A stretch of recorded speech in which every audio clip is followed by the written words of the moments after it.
In the last English lecture, we have seen that the knowledge of words leads to a presentation of an object, and this presentation of an object leads to the verbal cognition. Vishwanath mentions it very clearly that this presentation of the object must be caused through a vritti relation. That is, the knowledge of words must give rise to this presentation of the object through a vritti relation. But why does Vishwanath say so? What will be the objection or what will be the harm if we say, or if the Nayayikas say, that the presentation of the object is not caused through a vritti relation?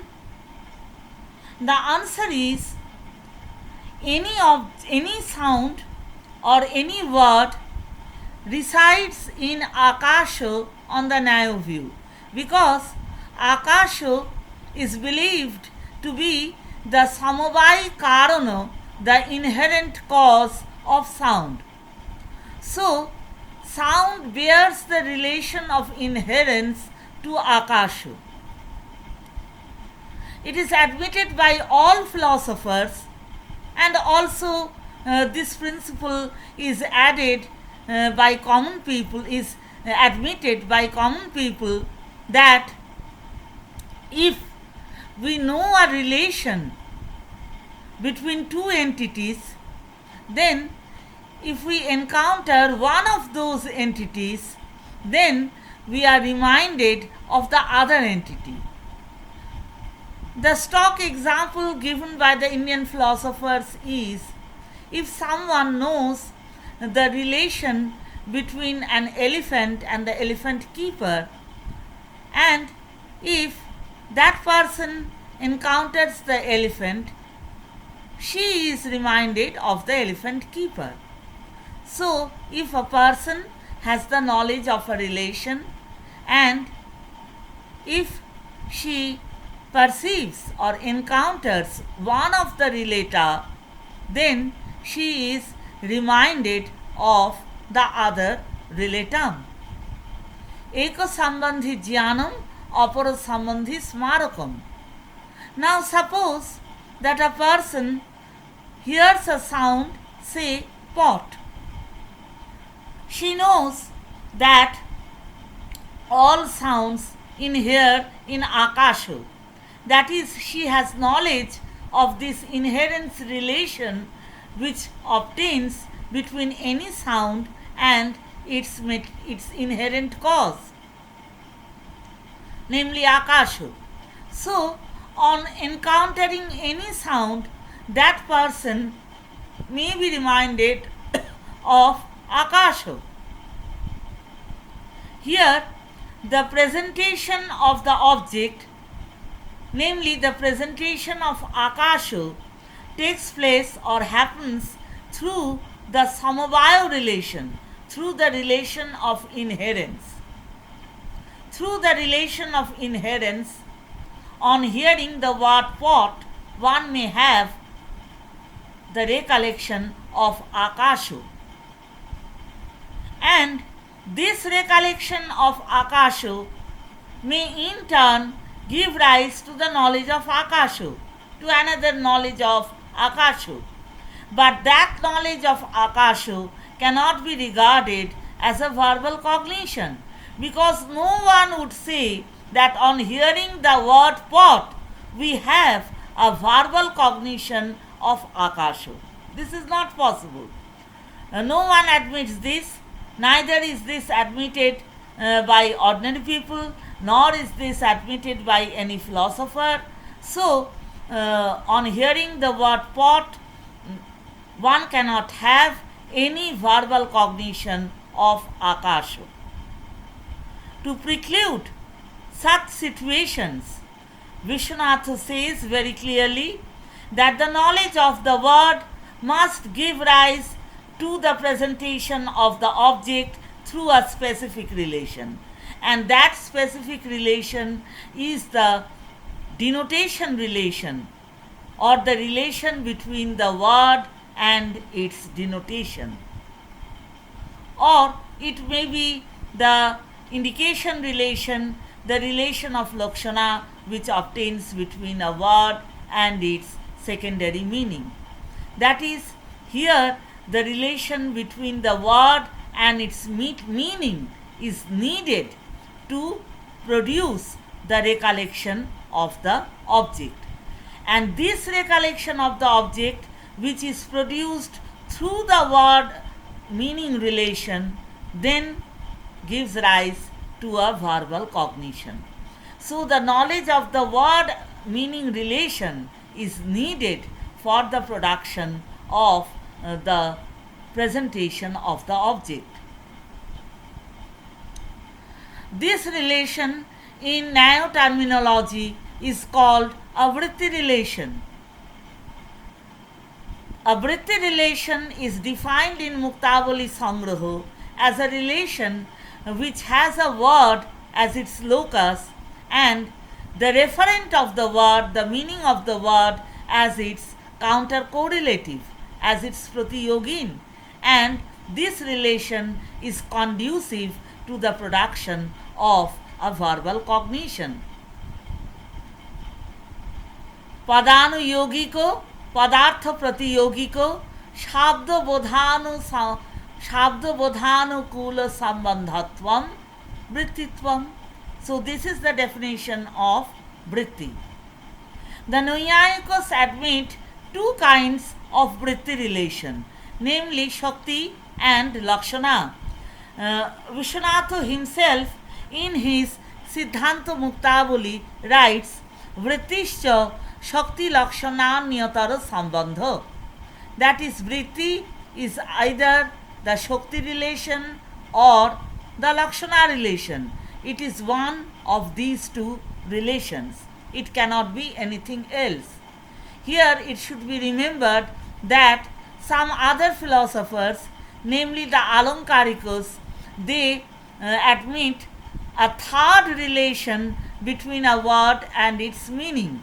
That relation is called Vyanjana by the Alankarikas. But the Naiyayikas do not admit such a relation between a word and its meaning. On the Nyaya view, the relation between a word and the meaning of the word can be either of two types, namely it can be either a Shakti relation or the denotation relation, or it can be a secondary relation which is called Lakshana.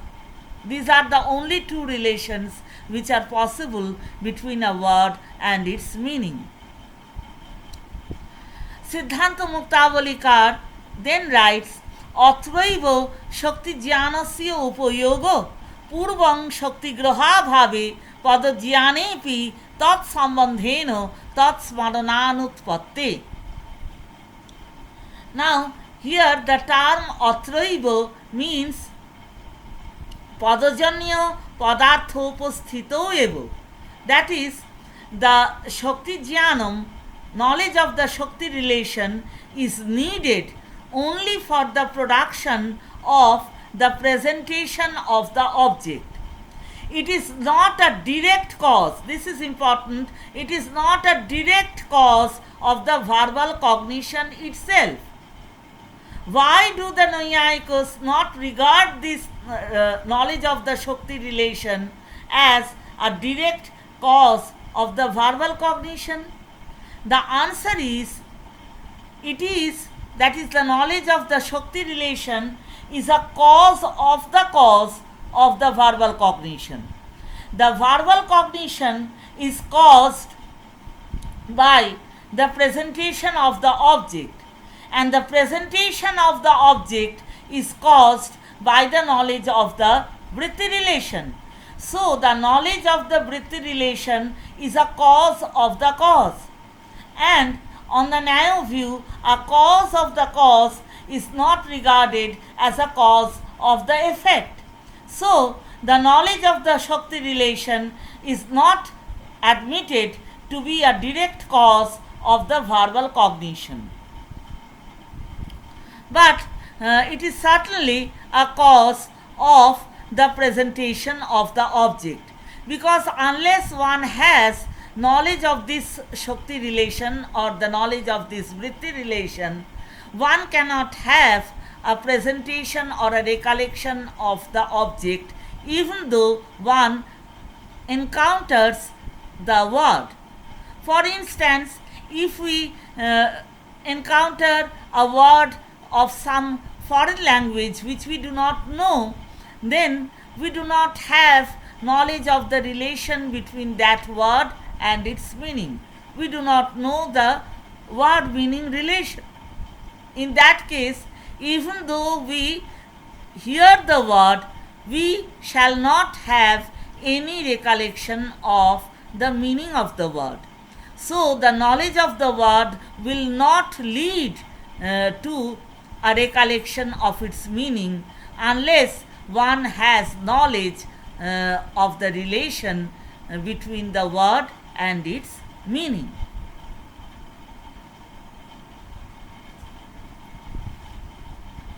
So, the knowledge of the vritti relation is needed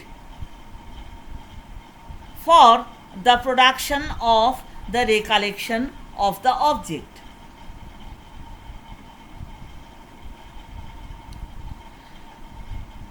Please, it is to be noted here that the knowledge of the word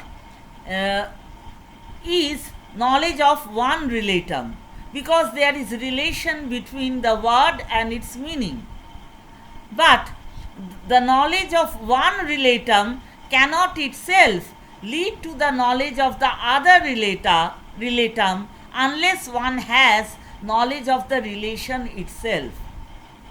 So, the knowledge of the relation is needed for the production of the knowledge of the other relatum.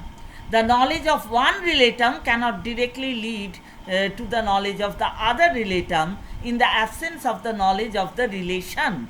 So, the knowledge of the vritti relation is needed because the knowledge of the relation is needed. Otherwise, ekosambandhi jnanam, that is the knowledge of one relatum, cannot lead to the knowledge of the other relatum. The knowledge of one relatum can lead to the knowledge of other relatum only when the person or the knower has knowledge of the relation itself.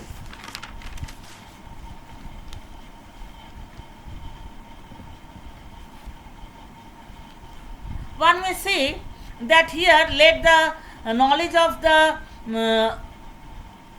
vritti relation be the sole cause of the presentation of the object. Why is it necessary to admit knowledge of the word also as one of the causes of the recollection of the object?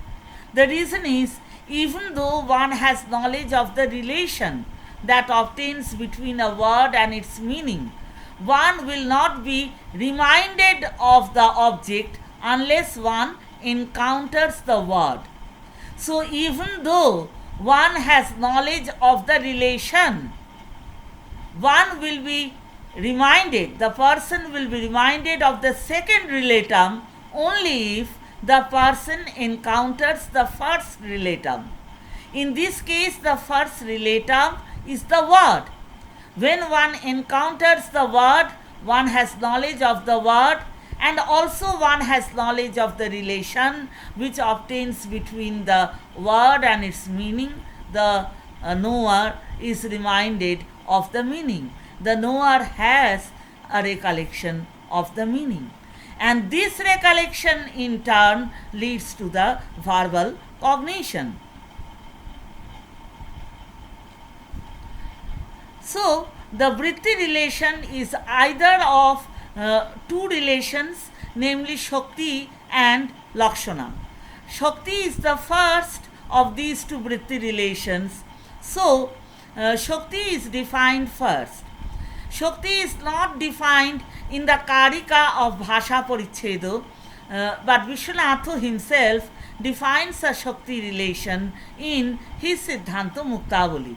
Vishwanatha says that Mule Shaktir Anirupanat Prathamam Tavat Shakting Nirupayoti. That is, Mule means in Bhasha Parichedo, no definition is given of the Shakti relation. So, in Siddhanta Muktavali, the Shakti relation is defined in this way. Vishwanatha writes in his Siddhanta Muktavali, Shaktishcha, this is Vishwanatha's own writing, Shaktishcha, the previous line was from Muktavali Sangraho, that is the line, Mule Shakter Anirupanat Prathamang Tavat Shakting Nirupayoti Shaktischeti. This line is from Muktavali Sangraho. Vishwanatha writes in his Siddhanta Muktavali, Shaktischa Padena Saho Padarthasya Sambandho. That is, Shakti is a relation between a word and its meaning. Sacha Asmat Chabdad Ayam Artha Bodhyabhyo iti Ishwaricha Rupa. This means that Shakti is a divine desire. It is a desire of God. It is a desire of the form that let this word signify this object.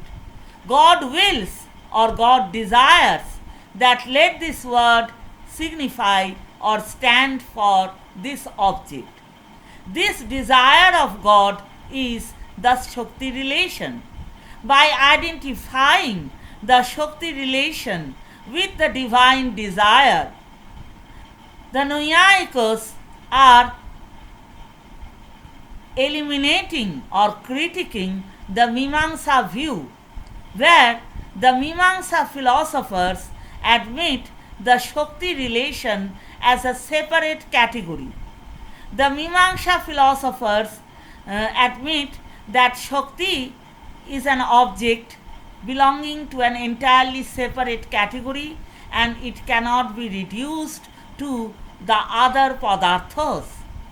But the Naiyayikas say that the Shakti relation is a guna padartha. It is an ichha or a desire. It is an ichha or a desire. Whose desire is it? It is a desire of God. It is the desire of God. Now, a desire is caused by knowledge. And as we all know that any piece of knowledge is directed towards something else.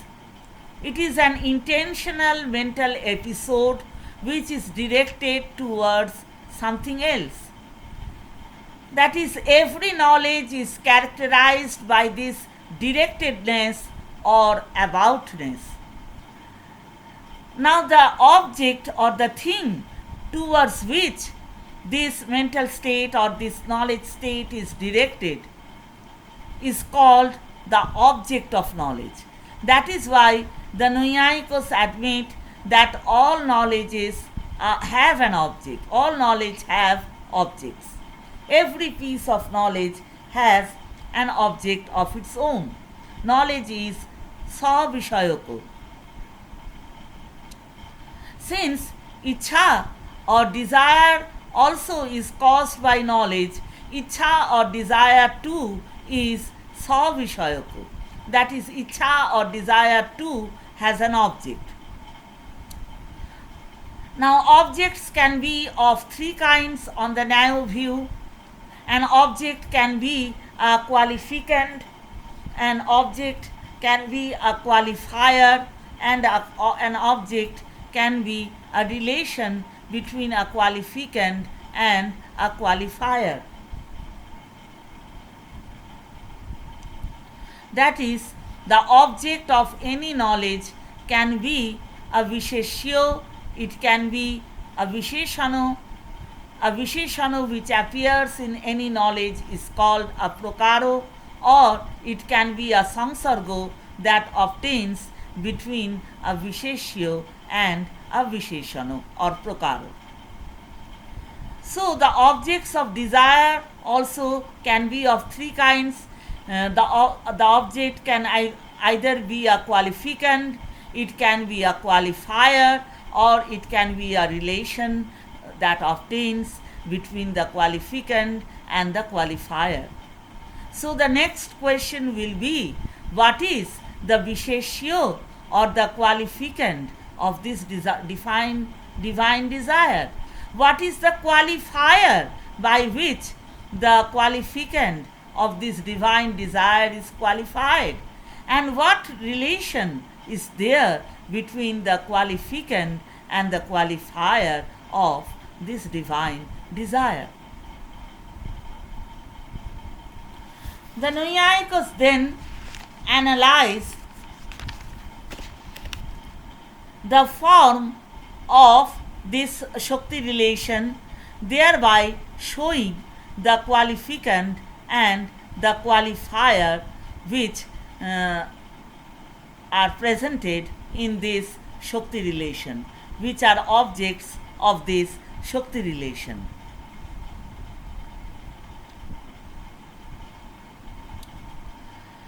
Now it is said that etat padodhyana janyo bodha vishayotaya shraya bhinno ayam artho. That is, this object is the object of a cognition which is produced by the knowledge of this word. So the knowledge of this word gives rise to a cognition, and this entity is identical with the object of this cognition.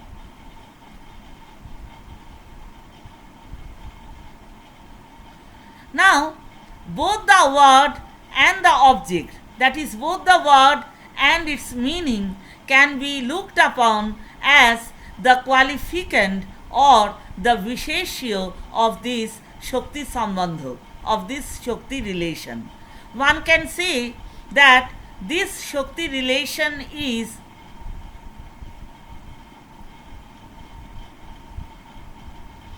एतद् अर्थ विशेष्यक एतत् शब्दजन्य बोध विषयत्व प्रकारकेच्छारूपैव शक्ति. That is, this Shakti relation has the object, has the meaning as its qualificand. The qualificand of the Shakti relation is the object, and this object is qualified by the property being the object of a cognition which is produced by this word. So, this qualificand is qualified by the qualifier being the object of a cognition which is produced by this word. So, this entity is the object of a cognition which is produced by this word. So, if the entity is taken as the Visheshyo of the Shakti relation, then that entity will be qualified by the property being the object of a cognition which is produced by this word. So, this will be the form of the Shakti relation if the entity or the meaning of the word is treated as the Visheshyo or the qualificand of the Shakti relation. In that case, the artho will be the Visheshyo and etat padojanno bodho vishayatto will be the prakaro or the qualifier. The word also can be looked upon as the qualificand of this Shakti relation. The word also can be the Visheshyo. How? In that case, the Naiyayikos would say that the Shakti relation will be of the following form. Idam pada visheshyako, idam padartha vishayako, bodha janakatva prakarakechhapi shaktir bodhavya. So the Shakti can have the pada also, the word also as its Visheshyo or qualificand. But what will be the property or the qualifier in that case? What property qualifies the word? The word is qualified by the property being the cause of a cognition which has this entity as its object. So the word is the cause of a cognition, and the cognition has this entity as its object. So, if the word is treated or considered as the qualificant of the Shakti relation, in that case the word will be qualified by the property being the cause of a cognition which has this object or this entity as its object. So, both the object and the word can be the qualificants of the Shakti relation. Needless to say, the qualifiers will be different in these two cases. The entity will be the object of the cognition which is caused by the word, and the word will be the cause of the cognition which has the entity as its object.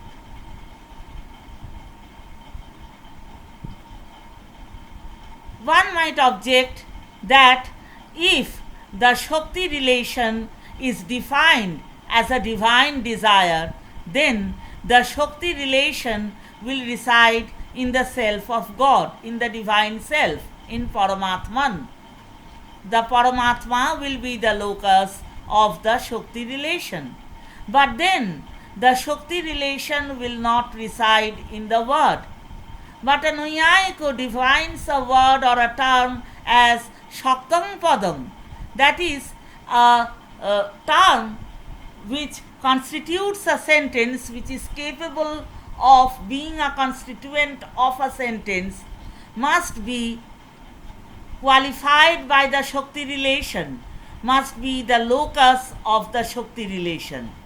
Now, if the Shakti relation resides in God, then how can a word be the locus of the Shakti relation? The Nayayikos would show that the Shakti relation can reside in the word. They would also show that the Shakti relation would reside both in the word and in the meaning of the word by two different relations. In the next lecture, we shall see that what will be these two relations by which the Shakti relation resides in the word and in its object.